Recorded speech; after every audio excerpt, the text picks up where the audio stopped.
Every great unravelling begins with something small, so small, child, that most people step right over it without ever knowing the world just shifted under their heel. This one began with the air, not a storm, not a tremor, not a cry from any creature with enough lungs to make itself known, just a wrongness in the quiet. The kind of wrongness that doesn't arrive with noise, but with stillness. Day in 27 felt it first, though he didn't have words for it then. He had risen before dawn and found me by the outer posts, checking the morning light the way a mason checks for level. He didn't greet me.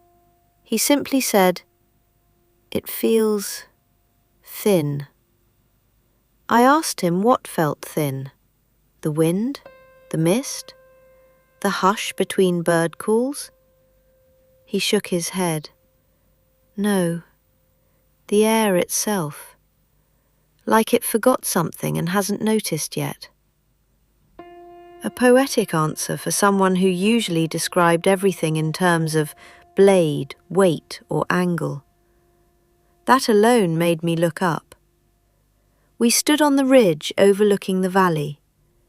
Below us, the river moved the way rivers should, stubborn, steady, carving its old argument through stone.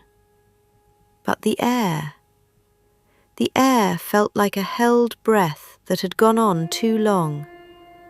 Not tense, just absent, a missing note. A farmer walked the path toward the lower fields. He stopped at the gate, hand hovering just above the latch, as if the wood had a temperature he did not expect. Then he frowned, shook off the thought, and continued on. 2 sparrows flitted overhead, but their wings made no sound when they cut the air. Not silence forced, silence permitted, granted. As though the world had eased the friction that flight usually demands.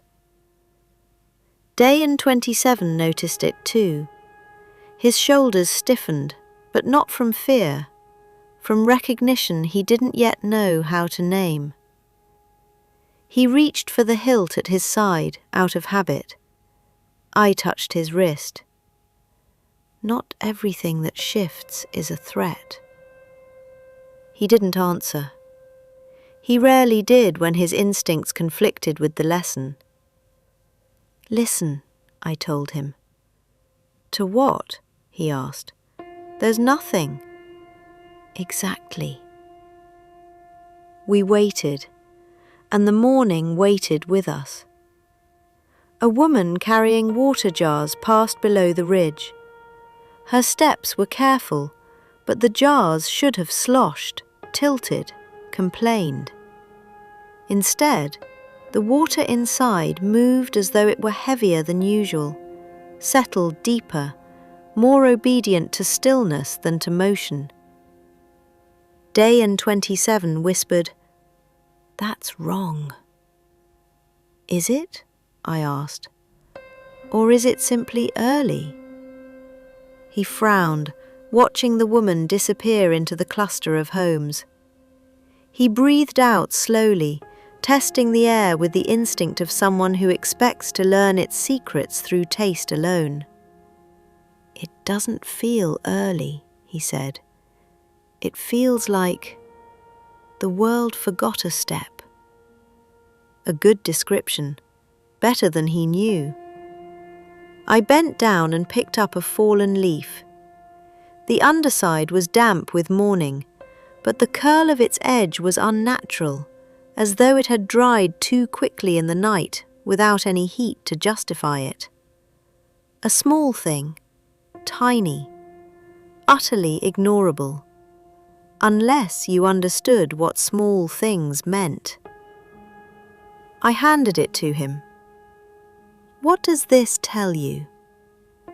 He turned it over between his fingers. "It isn't reacting the way it should." "Neither is the air," I said, "and neither are you." Lessons are like stones in a river. They only reveal their shape when the water changes.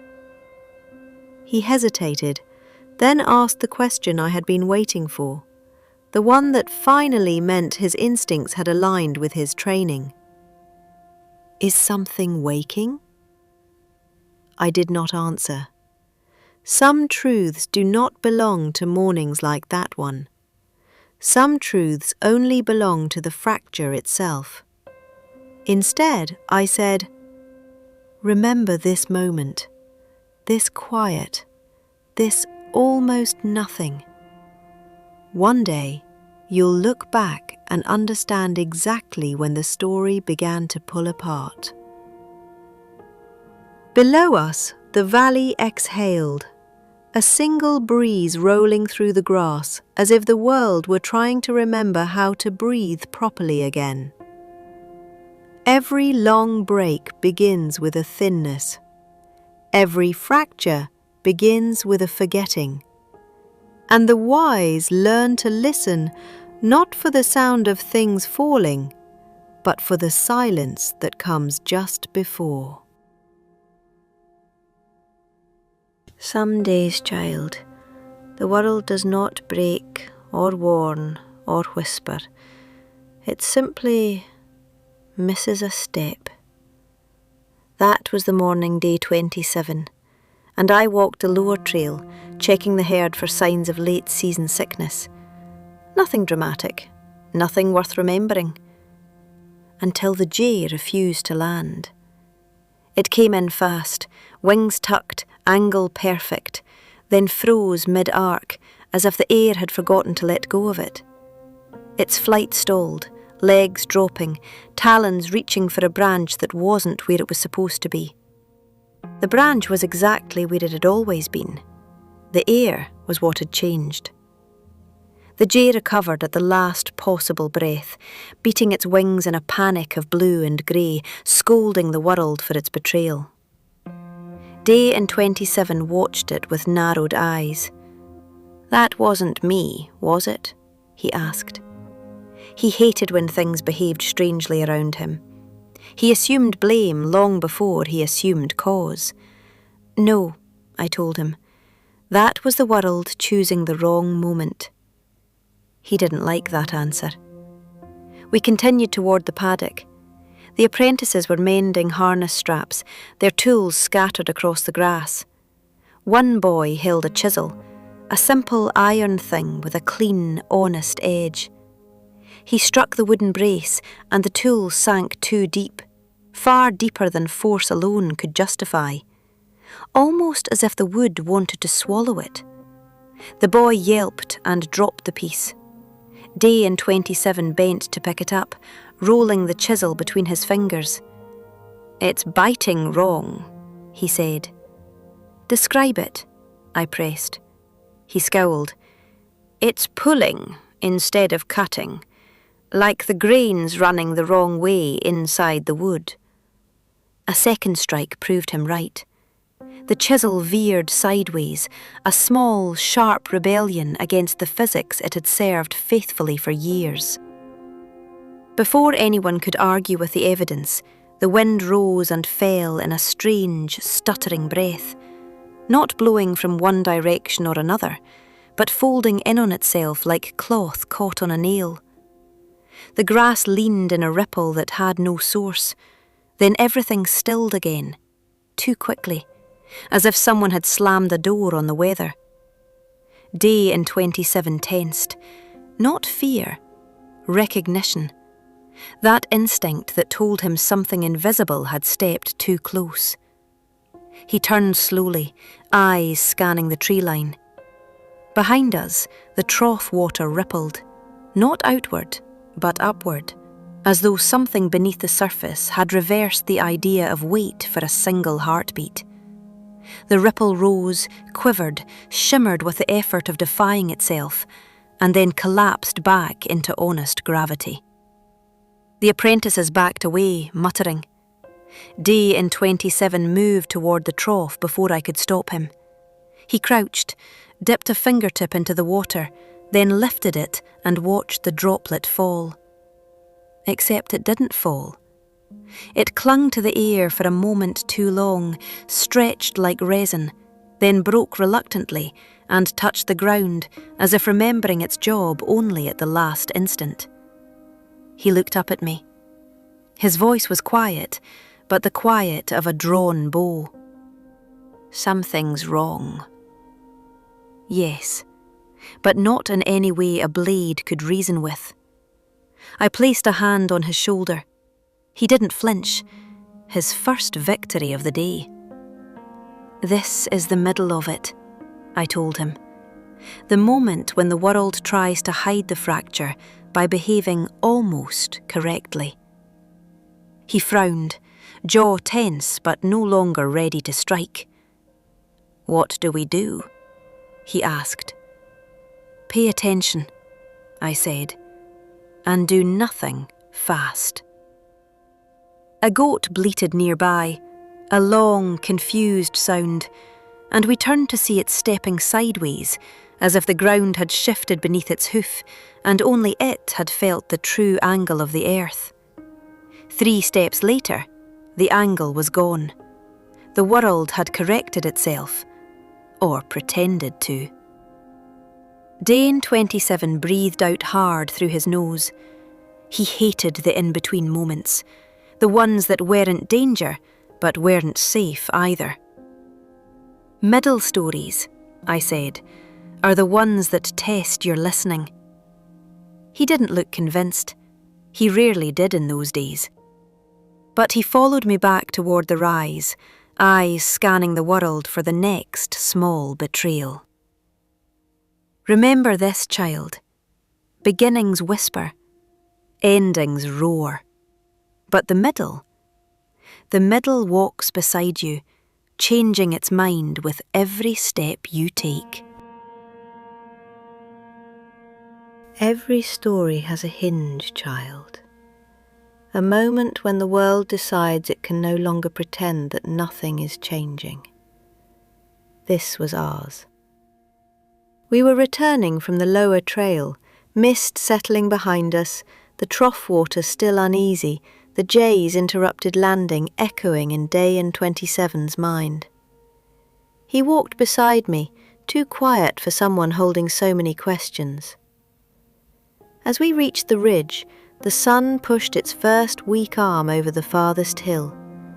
But instead of warming the grass, the light hesitated, a thin, pale beam stopping short as if the morning were refusing to begin. Dane 27 noticed it at once. Of course he did. "That shadow's wrong," he said.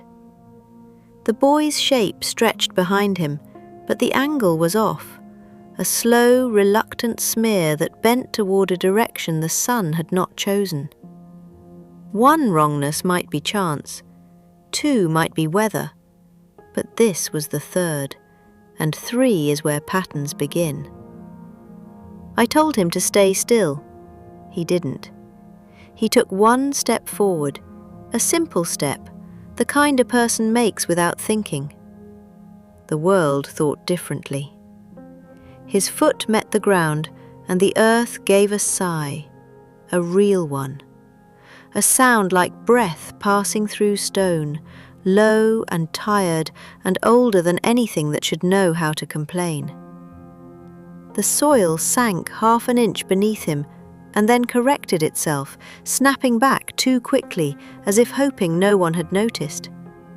He stumbled, caught himself and whipped his head toward me. "That wasn't me!" Not accusation, confession. "No," I said, "it wasn't." Behind us the paddock gate creaked. No wind, no hand, just the hinge twisting one way and then, slowly, twisting back. Dane 27's jaw worked. He looked at his hands as though checking whether he had somehow broken the idea of balance itself. "You're feeling it now," I said. He nodded, but the nod was small and careful, as though the air might punish larger gestures. He crouched, pressed his palm to the earth, and closed his eyes. "The ground is looking for something," he whispered. "Like it's waiting for me to move so it can decide where to be." A good reading, better than he knew. I placed my hand over his. The soil felt warm, not sun warm, not life warm, but fever warm, like the world itself was bracing against a change it could not fully hold back. A sheep bleated in alarm, not fear, confusion. The poor creature's legs trembled in a rhythm that did not match the rhythm of the ground beneath it. And then came the moment, quiet, small, nothing more than a gesture, but the one that told us the fracture had truly begun. A single pebble, resting near the boundary stone, lifted itself just enough to cast the smallest possible shadow underneath. Not a jump, not a twitch. A rise, as if the earth had forgotten that things are meant to stay down. It hovered for the space of one heartbeat, maybe two. Then it fell, landing with a sound far too heavy for its size. Day in 27 stared, his breath shallow. "What do we do?" he asked. This time, my answer was not comfort. "This," I said, soft but unflinching, "is where the listening ends and the walking begins." He swallowed, hard. "Are we in danger?" "Not yet," I told him. "But the world is warning us the time for quiet is ending." The shadow behind him straightened suddenly, snapping back into obedience, as if ashamed of its earlier betrayal. The light finally touched the grass. The wind remembered how to behave. The paddock gate stilled. Everything tried, poorly, to pretend nothing had happened. But day in 27 had felt the truth, and truths, once felt, cannot be unfelt. We turned toward the valley, the whole morning holding its breath. Remember this, child. A fracture does not announce itself with thunder. It arrives in the moment the world decides it can no longer lie about its shape. And from that moment on, nothing walks alone.